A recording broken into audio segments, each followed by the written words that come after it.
Russian pressure near Huliaipole intensifies, raising risks to Zaporizhzhia city. That headline, from January 6, 2026, signals what might just be the most critical turning point in the southern axis since the early days of the war. Subscribe to Defense Reports, your go-to source for timely, in-depth military and defense reports. I'm Alex. Join me with Area in the latest Deep Dive by Defense Report for a sharp, no-nonsense breakdown of the latest in global defense news, military technology, and strategic developments. And today we're covering the firestorm that is the Huliaipole offensive. It's the most severe test we've seen for Ukraine's fortress belt. It's so much more than just a localized fight. What we're seeing is a really profound shift in Russian strategy. They're not just pushing the line. They are, actively trying to outflank the entire defensive sector in the south. So in this deep dive, our mission is to unpack the sources that detail this strategic shift, the new tactics we're seeing, and what it all means for the people on the ground. And just to give you a sense of how intense this is, get this. The fighting in Huliaipole is so close that Ukrainian and Russian troops are sometimes on the same street. Or even in neighboring basements. It's that chaotic. Wow. And this tactical chaos is already creating strategic consequences.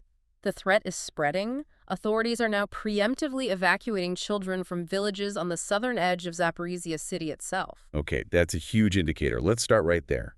With the reality on the ground in Huliaipole, how did it go from a stable front to this? Well, if you look at the assessments from late December from Ukraine's Southern Operational Command and Deep State, the picture is pretty grim. They're calling Huliaipole a gray zone, a continuous field of battle. What does that actually mean, continuous field of battle? Does that mean there's no front line anymore? Exactly. There's no clear line, forces are intermingled, there are no secure rear areas. It's just constant churning combat. So what does that combat look like? We're not talking about big tank battles here, are we? No, not at all. We're seeing reports of up to, say, 24 combat engagements a day inside the city. Russia has switched to small group infiltration tactics. They send in a fire team, they seize a building, they fortify it, and they turn it into a tiny little strong point. And once they're in a building, I imagine it's incredibly difficult to get them out. It's extremely difficult, to quote the Southern Command. The ruins of the city actually help them. Every fortified basement becomes its own fortress, and clearing them out is just a brutal, costly process of house-to-house fighting. And the context here is just so important. This sector was, for 3 years, one of the most stable parts of the entire front. It really is. So to see it suddenly become, as the Ukrainian General Staff says, the hottest part of the front, that's a huge shift in Moscow's priorities. Absolutely. The anchor of Ukraine's southern defense is being threatened. And you can't talk about this without mentioning the human cost. Huliaipole is, well, it's gone. Our sources are confirming there is not a single intact building left. Not one. That is just staggering.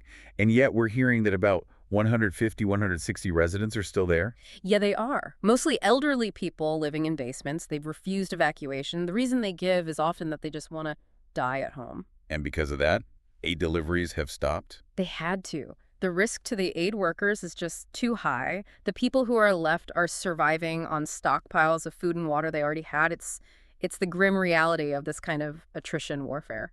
That brutal fight really sets the scene, but as you said, it's a symptom of a much bigger strategic play.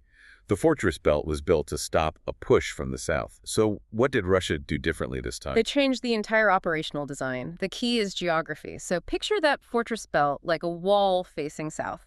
Instead of just hammering that wall, They went around it. They started moving laterally from the east. They were able to do this after capturing Velika Novosilka. That gave them access to the open steppe right at the border junction of the Donetsk, Dnipropetrovsk, and Zaporizhzhia oblasts. It lets them bypass those static defenses entirely. A classic flanking maneuver. It forces Ukraine to fight on a new axis, one they weren't necessarily prepared for. Precisely. And the number one goal is logistics. The whole point of this sideways move is to sever the supply routes coming down from Pokrovsk. The T-0401 highway. That's the one. It's the lifeline. It connects the defenders in Huliaipole to their main supply hubs. So Russia is pushing for villages like Varvivka and Dobropilya to physically get on that road and cut it. And the force they're using for this, it's not just a local unit. It's elements of the 5th Guards Combined Arms Army. It is, which is a major signal. The 5th CAA is a historic formation. It spent decades guarding the Far East. Moving a full army thousands of kilometers to spearhead this specific offensive tells you everything you need to know about how important this is for Moscow. Okay, so that's the where.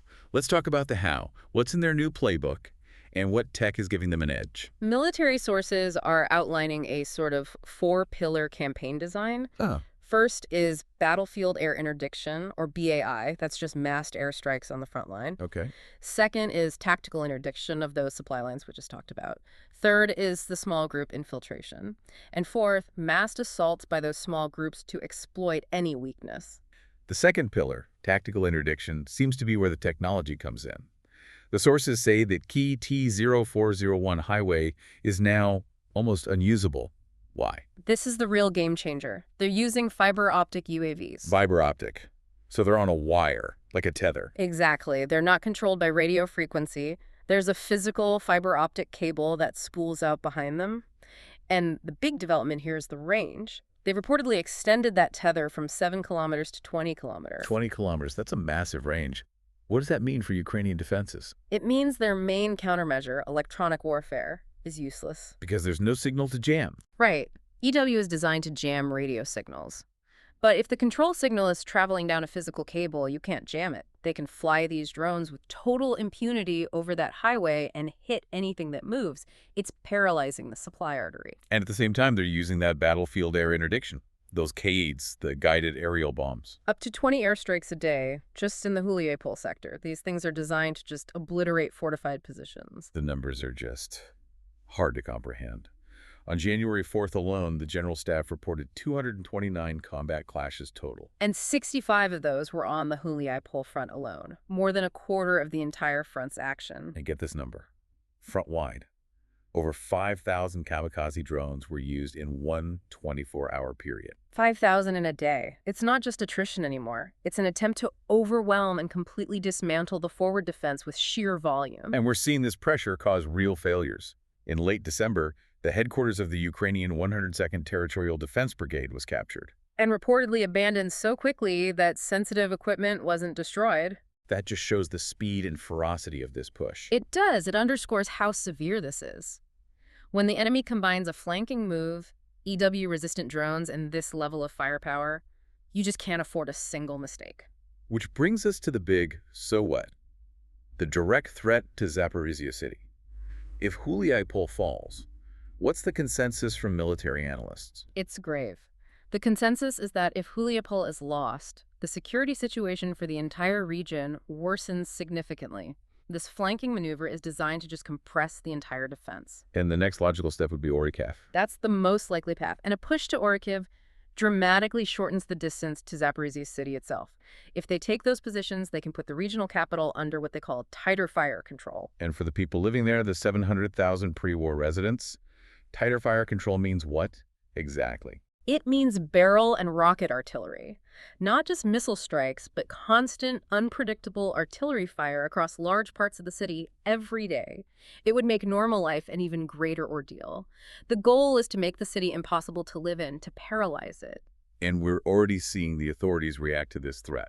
That evacuation order is the key. Absolutely. On January 2nd, ordering over 3,000 children and families out of 44 settlements. Including Kushuhum, a village right on the southern outskirts of the city. Right. And the reason they gave wasn't because the front line moved. It was explicitly because the enemy now has longer range capability and is prioritizing this direction. They're preparing for the worst case scenario. And this is all happening as we see major personnel changes in Kiev.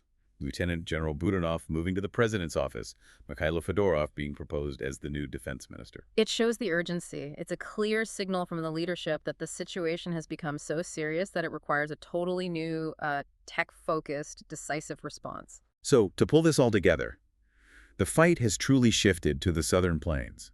What's happening at Huliaipole isn't just a battle, it's a strategic crisis for the whole Zaporizhzhia region. And it's driven by this new flanking maneuver, combined with a specific technological advantage, those fiber-optic drones that are strangling Ukrainian logistics. The stability of the entire south now depends on whether Ukraine can stabilize that line and counter that tech. Which brings us to our final thought for you, the listener. With Mikhailo Fedorov, the man behind Ukraine's digital transformation and the drone line project, potentially becoming the new defense minister, how quickly can Ukraine innovate and deploy countermeasures to neutralize this fiber-optic drone edge? Because it's a race against time. They have to solve this technological problem before the tactical pressure becomes a strategic breakthrough toward Orikhiv and threatens Zaporizhzhia city itself. The outcome of that tech race could define the next phase of this war. You've been listening to Defense Report by Alex and Aria, where we analyze the latest in military strategy, global defense, and advanced weaponry. Subscribe to Defense Reports, your go-to source for timely, in-depth military and defense reports. We'll catch you next time.